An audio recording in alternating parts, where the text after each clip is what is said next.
जय श्री राधे कृष्णा। दोस्तों सनातन धर्म में तुलसी का बड़ा महत्व है। तुलसी को वृंदा भी कहा जाता है। तुलसी की पूजा की जाती है। हर साल कार्तिक माह के शुक्ल पक्ष में एकादशी या द्वादशी तिथि के दिन तुलसी विवाह भगवान विष्णु के स्वरूप शालिग्राम तुलसी माता के साथ कराया जाता है।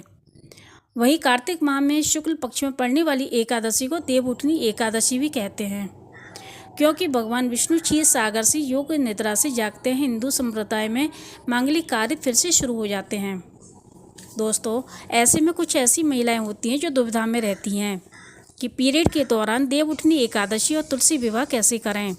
तो चलिए मैं आपको बताती हूँ कि इस वीडियो में कि तुलसी का विवाह या व्रत या पूजा पाठ कैसे करना चाहिए या नहीं करना चाहिए।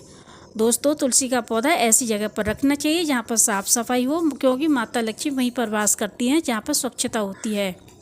इसीलिए अगर आप साफ़ सफाई का विशेष ध्यान रखेंगे तो ऐसे में माता लक्ष्मी आपसे प्रसन्न रहेंगी। दोस्तों, अगर आप पीरियड से हैं तो तुलसी माता से दूरी बनाकर रखें। तुलसी का पौधा ऊंचाई जगह पर रखें। अगर आप तुलसी विवाह करने जा रहे हैं तो आप पीरियड से हो जाएं तो तुलसी विवाह ना करें, क्योंकि तुलसी विवाह करने से आपको पाप लगेगा। अगर आप पीरियड से हैं और तुलसी विवाह कर रहे हैं तो आपको पाप लग सकता है। दोस्तों, आप अगले साल विवाह कर सकते हैं। तुलसी माता का और शालिग्राम का विवाह आप अगले साल कर सकते हैं। वहीं तुलसी की पूजा घर में किसी अन्य सदस्य से करा लें, लेकिन आप तुलसी को ना छुएं, ना ही तुलसी की पूजा सामग्री को छुएं। इसके अलावा अगर आपका पहला और दूसरा तीसरा समय हो तो प्रसाद भी ना बनाएं। प्रसाद या तो आप मार्केट से मंगा लें या घर पर ही किसी और सदस्य से बनवा लें। दोस्तों, अगर आप व्रत रखना चाहते हैं तो आप व्रत भी रख सकती हैं, लेकिन किसी भी मंत्र और किसी भी जो पाठ होता है उसका प्रयोग ना करें। न तो आप मंत्र करें और न ही किसी पाठ को पढ़ें। दोस्तों, जैसे तुलसी विवाह या देवउठनी एकादशी है तो आप व्रत रख सकते हैं, लेकिन पूजा नहीं कर सकते हैं। घर के मंदिर से दूर रहें, क्योंकि मंदिर के आसपास भी आपका जाना अशुभ माना जाएगा। दोस्तों, तो मंत्रों का नाम जाप भी ना करें।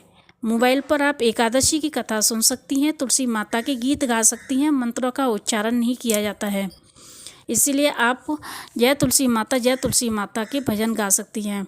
इसके लिए हमें तन मन से पवित्र होना पड़ता है। पीरियड के दौरान मंदिर भी न जाएं और दीपक भी न जलाएं। पीरियड के दौरान आप तुलसी के पौधे के आसपास भी नहीं रहें, क्योंकि तुलसी सूख जाती है। आपकी पीरियड को 5 दिन से ऊपर हो गए हैं तो आप सिर धो करके स्नान करके तुलसी माता में जल चढ़ाएं, दीपक जलाएं, तो आपको पूरा पूजा का फल मिलेगा, जो कार्तिक माह में सभी को मिलता है। पीरियड से संबंधित जानकारी अगर आपको अच्छी लगी हो तो कमेंट करके बताना। जय श्री राधे कृष्णा।